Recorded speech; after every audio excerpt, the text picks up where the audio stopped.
बे समाव मोनसे गोजोनथाव खौरां गिबि खेबनि थाखाय बिटिआर सरकारनि नाजानायाव कलकातानि बर' आफादा बडलेण्ड गेस्ट हाउसआव रंजालि बैसागु बिदाय फोरबो फालिदों। कलकाता बर' आफादा प्रमद बर'नि दैदेननाय बिटिआर सरकारा बेबायदि बर' हारिमुखौ दिन्थिफुंनाय हाबाफारिखौ आखायाव लानायनि थाखाय जोबोद गोजोननायबो फोरमायो। दिनैनि बे हाबाफारियाव बिटिआरनिफ्राय मावफुं सोद्रोमा दावबायसा बर' एमएलए लरेन्स इस्लारि, दुलाराय बर' फरायसा आफादनि आफादगिरि दिपेन बर' आरो बिटिआरनि गोबां मेलेमजिबि बिथांमोनहा बे हाबाफारियाव बाहागो लाहैनायखौ नुनो मोननाय जादों। दिनैनि बे हाबाफारियाव बर' हारिनि हारिमु, मोसानाय, दामनाय देनायजों समायना आरो मेहेरगोनां खालामनाय जादों होननानै एमएलए लरेन्स इस्लारि बिथाङा खौरांनि गेजेरजों फोरमायो। लोगोसे बड'नि सिमां बायदि बर' हारिखौ बुहुमनि खना खनला जेरावबो सिनायथि होनो खामानि मावगासिनो होननानैबो फोरमायबावो। खेबनि थाखाय बिटिआर सरकारनिफ्राय बडलेण्ड हाउस कलकातायाव बैसागु बिदाय जे हाबाफारि बे हाबाफारिखौ खुंफुंनो थाखाय लानाय जादों। साननैनि हाबाफारिजों बे हाबाफारिया जागोन। फुंबिलिनि जे हाबाफारि बैसागु फिरफिला बिरहोनाय बे हाबाफारिया जानानै थांबाय आरो बड'फानि मुसुखायाव बिबार बावनाय जे हाबाफारि बे हाबाफारियाबो जानानै थांबाय। दा बेलासिनिफ्राय जोंहा हारिमु दिन्थिफुंनाय हाबाफारि दङ। आसामनिफ्राय, वेस्ट बेंगलनिफ्राय बर' मोसानाय बा गुबुन गुबुन हारिनि मोसानायफोर बेहाय बाहागो लागोन आरो कलकातानि माखासे हान्जाफोरखौबो बेहाय हांख्रायहरनाय जादों। बेवहाय गोबां गुबुन गुबुन आलासिफोर फैगोन कलकातानि बा नर्थ बेंगलनि, आसामनि, बिटिआरनि माखासे गेदेमाफोरखौ लिंहरनाय जादों। माखासे सावरायलायनाय, माखासे बेबायदि हाबाफारिबो बेयाव लानाय जादों। दा गाहायै जोंनि बर'फोरनि जे हारिमु बे हारिमुखौ मुलुगाव फोसावनायनि मोनसे हाबाफारि थांनाय समाव दिल्लीयाव बैसागुखौ फालिनाय जादोंमोन। दा बिदायखौ जोङो कलकातायाव खालामनाय जादों।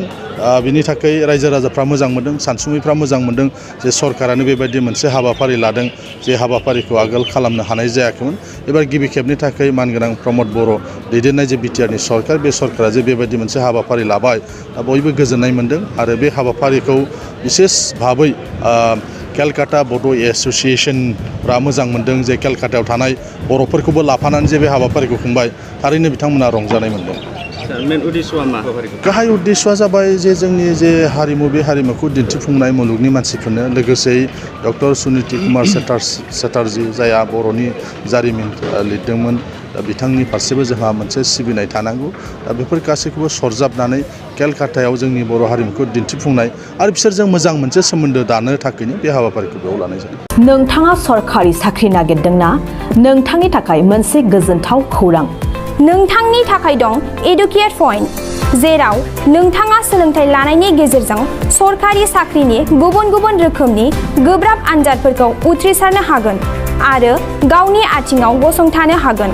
बे एडुकेट पइन्टआव नोंथांमोना SSC, bank PO, bank clerk, bank SO, UPSC, एफएससि, defence, railway, state insurance, AAO, ADO एसिस्टेन्टजों लोगोसे स्टेट लेभेल जब आरो माखासे सरकारि साख्रिनि आनजादाव गोनांथि जानाय आयदाफोराव सोलोंथाइ लानो हागोन।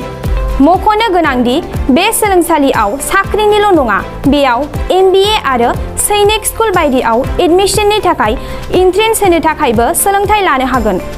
बे सोलोंसालियाव गाहाम थाखो खथानि सुबिदा दं आरो सम मथे नोंथांनि सोलोंथाइखौ बे सोलोंसालियाव होनाय जागोन।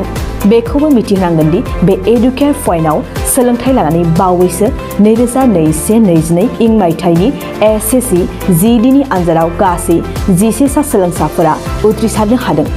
बारा नङा, गासै 15,000 रांजोंनो नोंथाङा बे सोलोंसालियाव 6 दानसिम सोलोंथाइखौ लानो हागोन। बे सोलोंसालिया क'क्राझार, बरपेटा रड, गवालपारा आरो बङाइगावआवबो दं।